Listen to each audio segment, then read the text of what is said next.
Welcome to Hard Talk. I'm Stephen Sackur. Ever since the failure of the so-called Oslo process to deliver a lasting Israeli-Palestinian peace, that conflict has been a matter of mutual recrimination and sporadic violence. But now the conditions seem ripe for something different, something worse.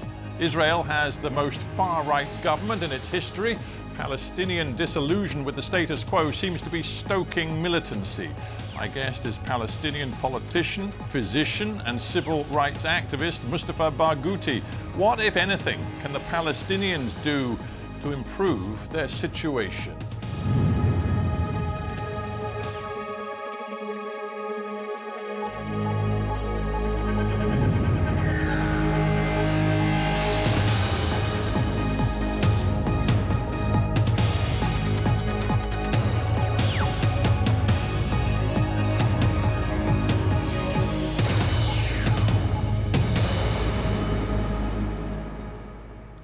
Mustafa Barghouti in Ramallah, welcome to Hard Talk.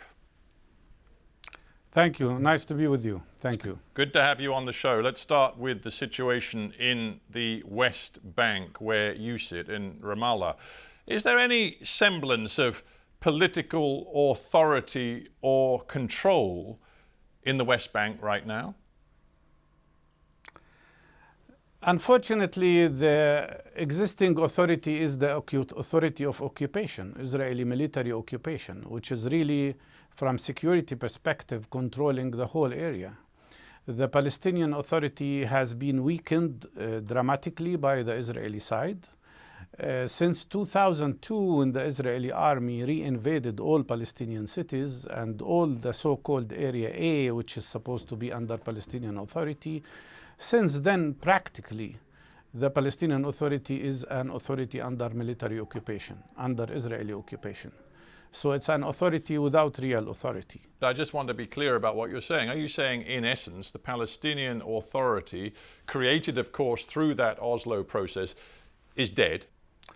It's not dead. It continues to try to do as much as it can in terms of civilian work and taking care of education, taking care of healthcare in cooperation with Palestinian civil society. But it is deprived from any ability even to be in Area C, which is about 62% of the West Bank. It is prevented from being able to do anything inside East Jerusalem, which is also occupied.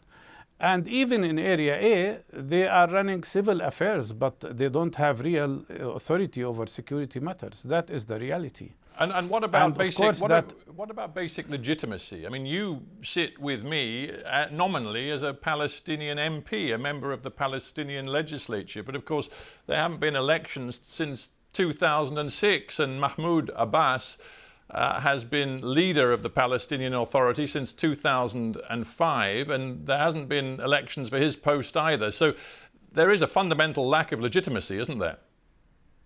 Absolutely, I agree with you. And as you know, we belong to democratic opposition in Palestine as Palestinian National Initiative, and we've been calling all these years for having democratic elections. It is unacceptable and it's not correct not to have elections for all these years since 2006. The outcome, especially after the fact that the president dissolved the parliament illegally, in our opinion, since then, we have no separation of powers between executive, legislative, and judiciary powers. And that's why we need elections so much. But also, I must say, I do blame the authority for not doing elections, but I also blame Israel, which is doing everything it can to prevent elections from taking place. And that's why in 2021, when we were about to have elections, Israel insisted not to allow elections in Jerusalem, which was, of course, used as an argument not to have elections. But in principle, I believe we should have elections despite Israeli rejection. We should not give Israel the veto power over our democratic life. And we should conduct elections in Jerusalem as an act of nonviolent resistance.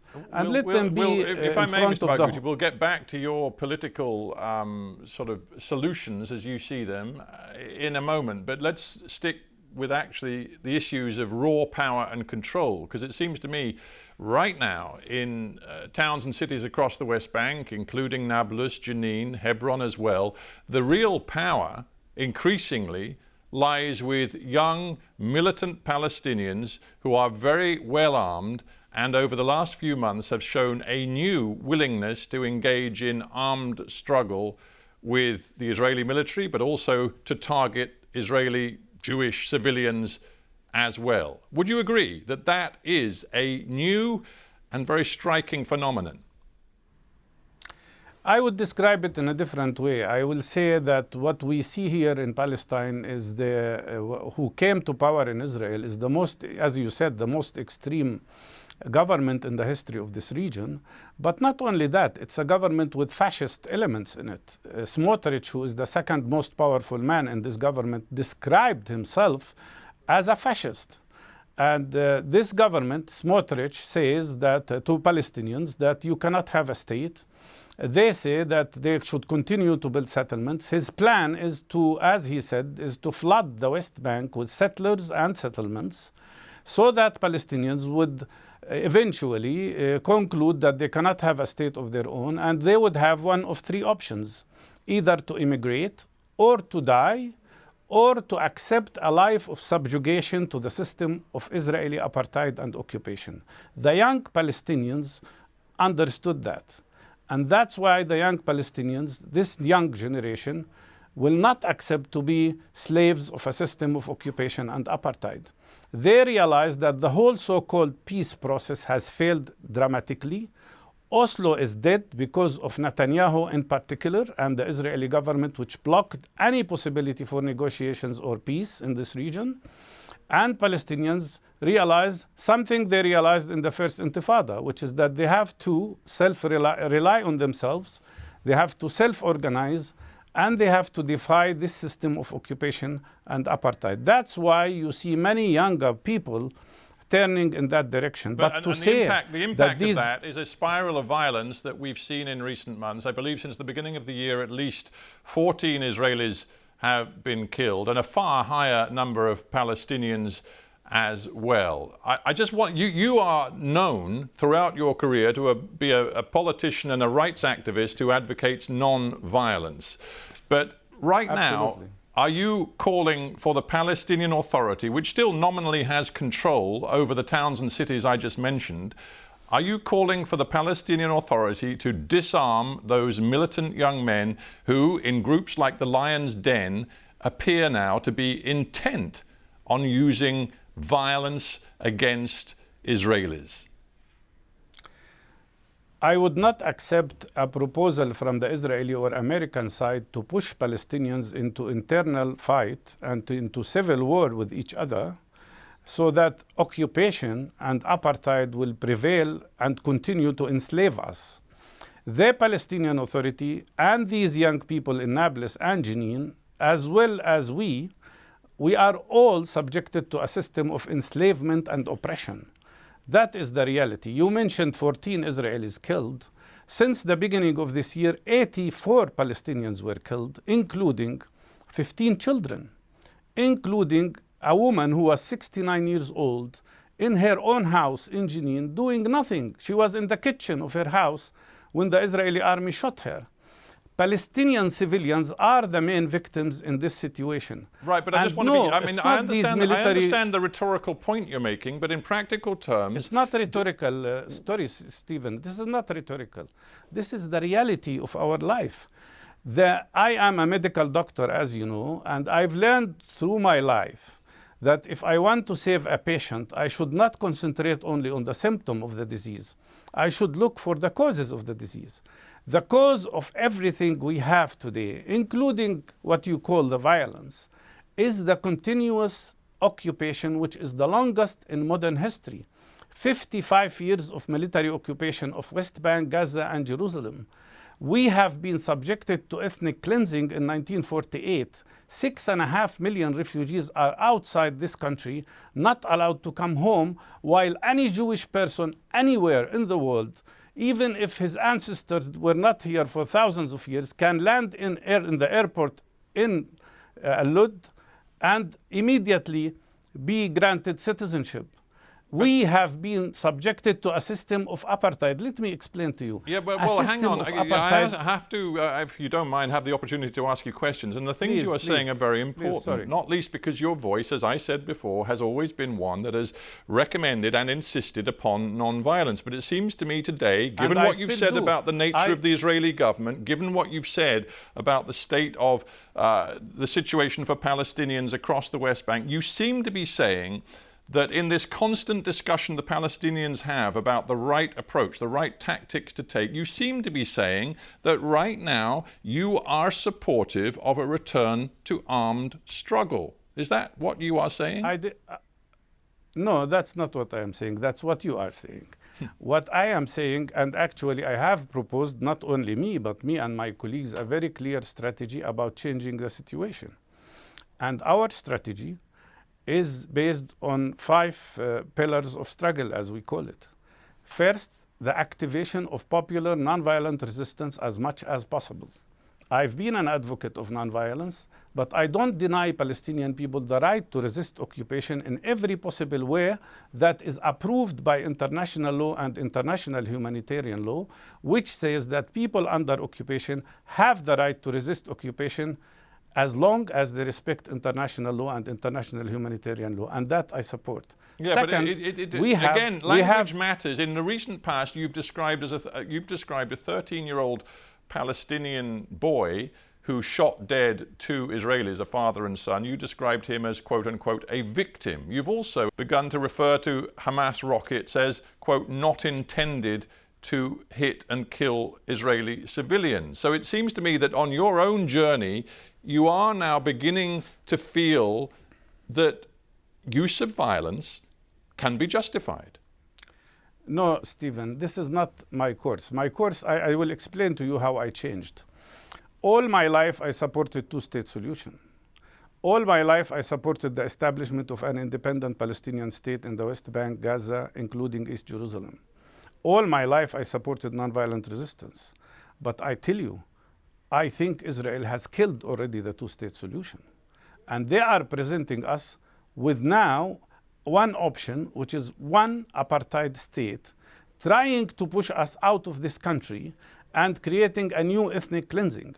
And that's why I'm telling you, this is not the solution, and we will never accept to be slaves of occupation or a system of apartheid that is much worse than what prevailed in South Africa at one point of time. Well, we will demand one democratic state with equal rights. And that means the right of refugees to come back home. It means that we are all enjoying the same rights and the same duties. But to be slaves of a system of occupation while the world continues to use double standard when it comes to Israel is unacceptable. Allowing Israel, which is now having a minister calling for killing Palestinians if they even participate in nonviolent resistance. And Israel, where you have Smotrich, who is calling to segregate Palestinian and Jewish patients from each other if they are in the same hospital. A person who is demanding that no mixed marriage should be allowed. A fascist, as he calls himself. This man is considered now the governor of the West Bank. Yeah, his other associate, Ben-Gvir. You've made the point about Mr. Smotrich several times and your view of the Israeli government today.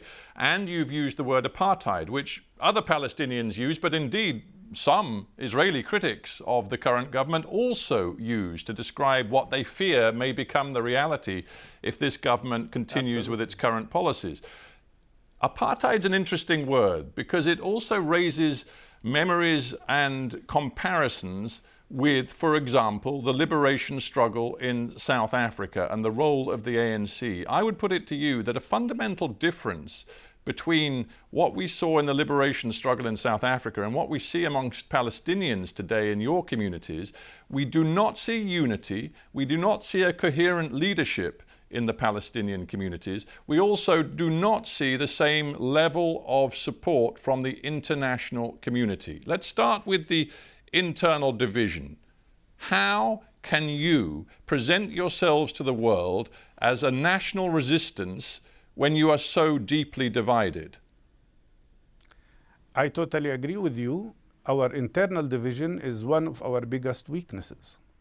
And that's why the strategy I was telling you about, I started with popular resistance, but then I should have continued.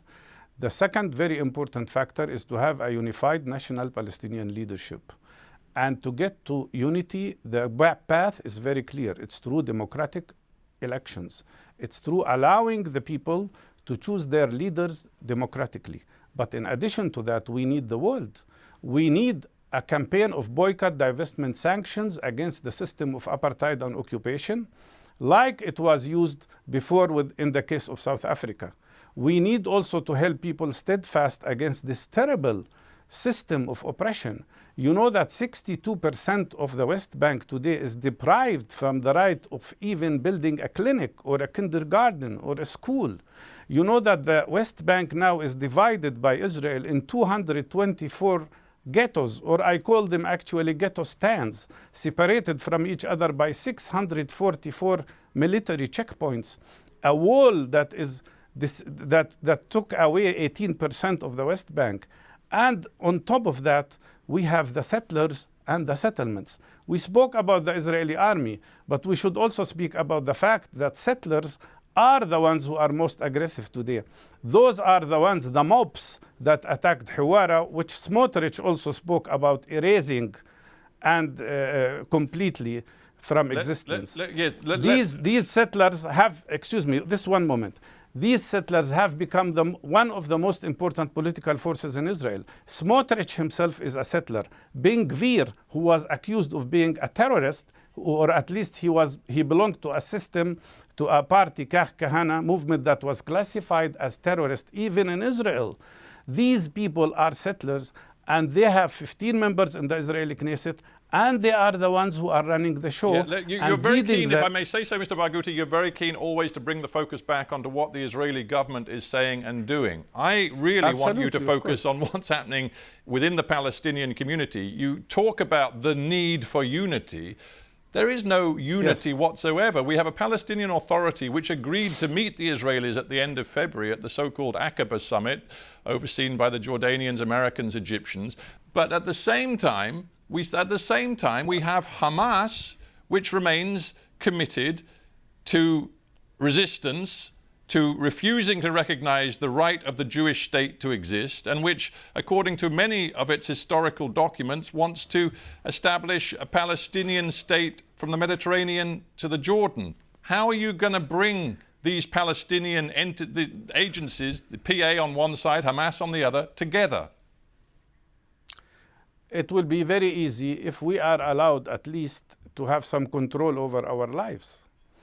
In reality, the ones who are talking about a state from the river to the sea today are the Israeli government, which declares in its declared official statement that there is no place for Palestinian state. Come on, Mr. Barghouti, we know that on both sides of this conflict today, there are many people, many Palestinians as well as Israelis who now say, we want it all. The time for talk of a two-state solution is over. There will have to be one entity through that whole territory.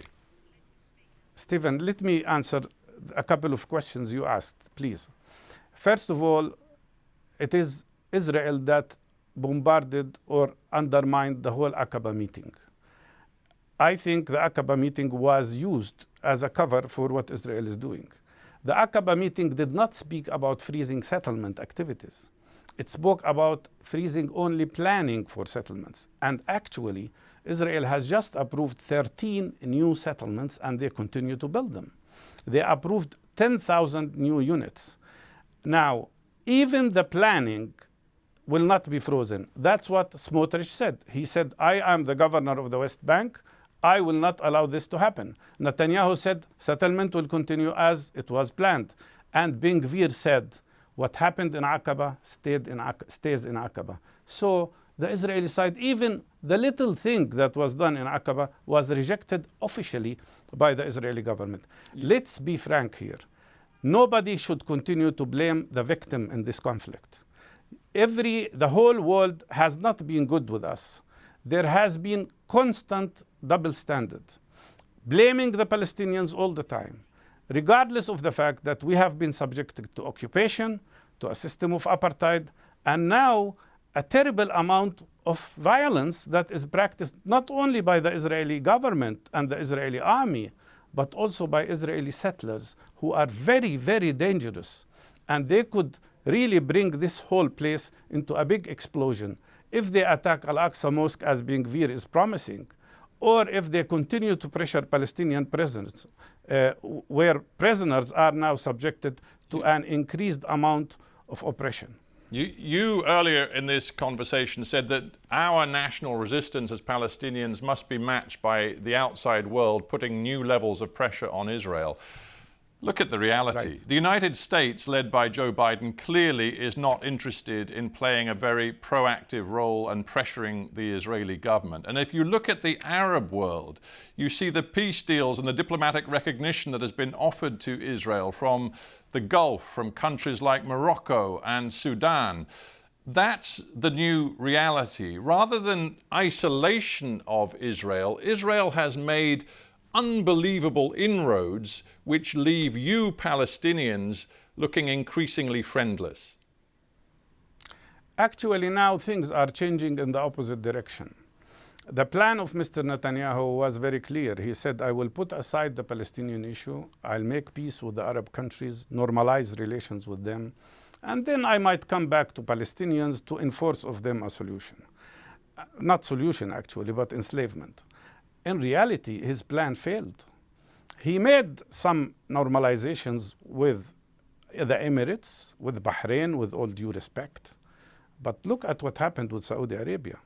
Saudi Arabia has just normalized relations with Iran. Saudi Arabia, in my opinion, changed the whole game. And in my opinion, this whole process of normalization is failing, not only because the countries he made peace with are almost irrelevant to the Palestinian issue, but also because they are now unable even to receive Netanyahu because of the escalation in Palestine. The Palestinian people are the factor that will determine whether there will be peace and stability here. Everything I said to you in this talk, no, this is important. It's not against Jewish or Israeli people. No, let me say that. It's not against Jewish or Israeli people. It's against apartheid. It's against occupation. These fascists in the Israeli government are hurting even the Israeli judiciary system now, are hurting what they call democracy, although it is only for Jewish people.